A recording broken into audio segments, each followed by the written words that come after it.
Clean नहीं है ना? आ रहा है। दूर से नहीं ली।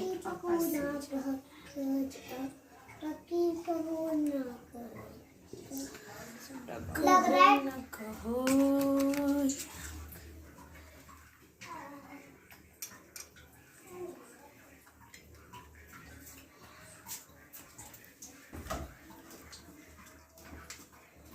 मम्मी क्या बेटा? ये बच्चों भी तो खाएंगे। ओके।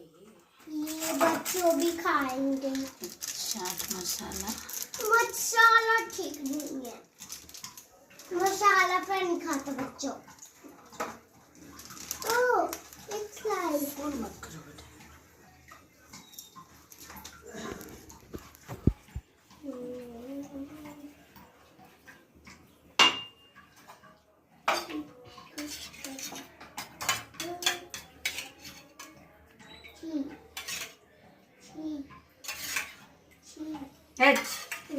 ये कौन सी बात है रे? छी छी, नहीं खाती वो।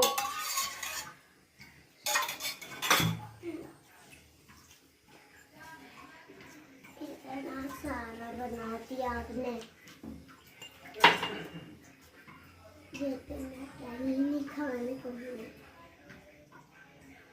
अच्छा तो थोड़ा लग रहा है, केक जैसा लग रहा है। कंप्लीट ना ये आलू का चाट।